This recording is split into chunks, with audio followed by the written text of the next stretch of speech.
যে বিএনপি সবসময়ই আপনার একটা ধ্বংসস্তূপ পায়, উত্তরাধিকার সূত্রে যখন আসে তখন একটা ধ্বংসস্তূপ। আজকে 5 মাসও হয়নি এই সরকারের, এখনই বলছি যে সরকার ব্যর্থ। এটাকে আপনি গণতন্ত্রের কোন জায়গায় ফেলবেন? এটা আসলে এত অসহিষ্ণুতা, ভীষণভাবে অসহিষ্ণুতা। এই অসহিষ্ণুতা নিয়ে কখনো আপনার গণতন্ত্রকে টেকসই করা সম্ভব হবে না। কারণ আর সরকার তো আপনার অলৌকিক জাদুর সেই আপনার চেরাগিনী হাতে, যে ঘষা দেওয়ার মুহূর্তে সব ঠিক হয়ে গেল। সরকারকেও তো চেষ্টা করতে হবে। হ্যাঁ, সরকারকে অবশ্যই আপনারা সবসময় রাখবেন, চোখে চোখে রাখবেন, সরকার ভুল করছে সেটা তুলে ধরবেন, কিন্তু তাকে সময়ও দিতে হবে। এখন পর্যন্ত আমি সেদিন দেখলাম একটা টক শো হচ্ছে একটা কোনো একটা ইলেকট্রনিক চ্যানেলে, সেই টক শোতে বলা হচ্ছে সরকারের ব্যর্থতা 4 মাস। টক শোর হেডলাইন। না, এটাতে বোঝা যায় যে আপনার মিডিয়া কিভাবে একদিকে নিয়ে যেতে চায়, ওই মিডিয়ার পার্টিকুলার মিডিয়া। এটা তো ঠিক না, কিন্তু কেউ বলেন না সরকারের 4 মাসের অর্জন কি, সাফল্য কোথায়, এই কথাটা নিয়ে কিন্তু কেউ আলোচনা করেন।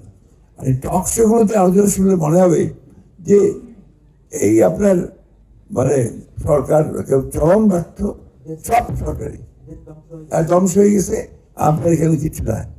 এই যে মানসিকতা আছেন, আর এখন দেখবেন আপনাদের চেয়ে ভয়ঙ্কর হচ্ছে কিন্তু আপনার সোশ্যাল মিডিয়া, এটা আরো ভয়ঙ্কর। In the heart of the city rises a destination built for greatness. International Convention City, Bosundhara. Life takes a new course. এক মুহূর্তে সব চেষ্টা করে দিতে পারে একটা মানুষের সারা জীবনের অর্জন, একটা ছোট্ট একটা রিল তৈরি করে বা শেষ করে দিল। এই আপনার প্রবণতা চলে এসছে, এই যে একটা ভয়াবহ একটা অবস্থা চলে এসছে, এটা একদিনে একজনের পক্ষে আপনার ঠিক করা সম্ভব না। সারা পৃথিবীতেই আমি আজকে সকালে আমার ওখানে কয়েকজন নেপালি ডক্টর এসেছিলেন, এরা আপনার আমার বাংলাদেশে এসছেন আই ক্যাম্প করার জন্য। এদের আপনার কতগুলো হাসপাতাল আছে, এনজিও আছে, তারা আপনার দেশেও করে, আমাদের দেশে আমরা যোগাযোগ করি। তার এসছে আমার ঠাকুরগাঁয়ে আপনারা একটা আই ক্যাম্প করেছে। তো তার মধ্যে কয়েকজন ভদ্রলোক আছে যারা এখানে মেডিসিন পড়েছেন, এখানে পড়ে তারপরে চলে। তাই বলে আপনাদের দেশের অবস্থা কি? আমাদের কেন আমরা টালমাটাল, এই আজকে এক সরকার যায়, কালকে এক সরকার আসে। আর জেএনজির এই বিদ্রোহের পরে এখন আরো খারাপ অবস্থা। কি বলে, এখন তো সব মন্ত্রী হচ্ছে আপনার সব ইয়াং ম্যান, সমস্ত বয়সের লোকের। তারা আজকে এক সিদ্ধান্ত নিচ্ছে, ওটাকে বদলে 3 দিন পরে আরেকটা সিদ্ধান্ত নিচ্ছে। ফলে আমরা খুব বিপদগ্রস্ত হয়ে আছি। দিস জেনারেল আপনার নেপালের সাধারণ যারা রাজনীতির সঙ্গে জড়িত না তাদের বক্তব্য। এটা একটা ট্রানজিশন পিরিয়ড হচ্ছে আপনার এখানে না, শুধু সারা পৃথিবীতেই, বিশেষ করে আপনার আমাদের এই এশিয়ার দেশগুলোর মধ্যে। একেবারে যে কথাটা আমার মানে যে আমাদের তথ্যমন্ত্রী সাহেব ওই জায়গাটাতে আসেননি, যে একমাত্র রেজিমেন্টেড সরকারগুলো ছাড়া, দেশ ছাড়া আর সব দেশে কিন্তু প্রায় একই অবস্থা আপনার মিডিয়ার। এখানে মিডিয়াকে তো নিজের পায়ের উপর দাঁড়াতে হবে, তার ইনস্টিটিউশনগুলোকে তার নিজেকে তৈরি করতে হবে, এবং সেটা আপনার মালিক এবং সাংবাদিকদের মধ্যে একটা সম্পর্কের মধ্যে দিয়ে গড়ে উঠতে হবে। সরকারের সঙ্গে সেসব থাকবে, কিন্তু এখন কারোর পক্ষে এইভাবে করাটা সম্ভব না। আমি এই কথা বলতে চাই, সেটা মূল কথা যেটা, যে আজকে এই পেপারটার মধ্যে দিয়ে আপনার অত্যন্ত গুরুত্বপূর্ণ বিষয় সামনে এসছেন। এটা অত্যন্ত সত্য কথা যে গণমাধ্যম যদি আপনার শব্দ থাকে তাহলে একটা গণতন্ত্র টেকসই হতে পারে, এভাবে থাকবে, এটাই তো স্বাভাবিক। কিন্তু বাকি জিনিসগুলোকে আমরা দেখতে হবে যে কোন কোন জায়গাগুলোতে আমাদের খাট, আমাদের আপনার ক্ষতিগুলো রয়েছে। এর মধ্যে সবচেয়ে বেশি আমি যেটা মনে করি যে যদি আমরা ইনস্টিটিউশনগুলোকে ডেভেলপ করতে না পারি তাহলে এটা হবে না।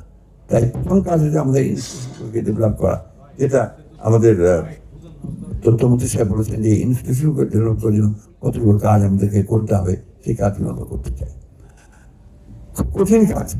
আপনার যুক্তরাজ্য 16 বছর বয়সের নিচে সোশ্যাল মিডিয়া ব্যান করে দিয়েছে, অস্ট্রেলিয়া ব্যান করে দিয়েছে, ফ্রান্স ব্যান করেছে। তাহলে দেখুন কি ফ্রান্স, তাহলে দেখুন কি ভয়াবহ আক্রমণ হচ্ছে এই সোশ্যাল মিডিয়ার মাধ্যমে, যে আপনার একেবারে বন্ধ করে দিতে হচ্ছে। এটা এত শক্তিশালী মাধ্যম, উপায় নেই, সব ধ্বংস হয়ে যাচ্ছে। এই জায়গায় অতি দ্রুত, অতি অল্প সময়ের মধ্যে সরকার সবকিছু ঠিক করে ফেলবে, এটা মনে করার তো কোনো কারণ নাই। আর এই সরকার যে একটা ট্রানজিশনের মধ্যে দিয়ে এসছে, আপনার বিএনপিকে সবসময় আপনাদের মনে রাখতে একটা কথা, বিএনপির একটা আমি কি বলবো, এটা একটা ডেস্টিনি কোথায়, যে বিএনপি সবসময়ই আপনার একটা ধ্বংসস্তূপ পায়। উত্তরাধিকার সূত্রে যখন আসে তখন একটা ধ্বংসস্তূপ। আপনারা দেখেন গ্যাসের সংকট হচ্ছে, গ্যাসের সংকট কি বিএনপি তৈরি করেছে? রাজ গভর্নমেন্ট একটা এক্সপ্লোরেশন করে নাই, একটা আপনার এক্সপ্লোরেশন দিকে যায় নাই। এবং যে সিস্টেম তৈরি করেছিল যে ইম্পোর্ট ছাড়া আর কোনো কিছু করা যাবে না অবস্থা, গোটা ইকোনমিটাকে সেভাবে তৈরি করেছিল। আপনার এনি ভাইয়ের আপনি আবার ইলেকট্রিসিটি আপনার সবাই জানেন বিদ্যুতের ক্ষেত্রে কী হয়েছে, এই সমস্ত আপনার ওই কুইক রেন্টাল পাওয়ার হাউস নিয়ে এসে ধ্বংস করে দিয়েছে। এখন সেই বিদ্যুৎ নিয়ে আমাদের সমস্যা পড়তে হচ্ছে। ব্যাংকগুলোর শেষ হয়ে গেছে, কিচ্ছু নাই, লক্ষ লক্ষ আপনার আমার চেয়ে ভালো জানেন। আর ওই ব্যাংকগুলো ঠিক করতেই তো আপনার অনেক বড় সমস্যা তৈরি হয়েছে।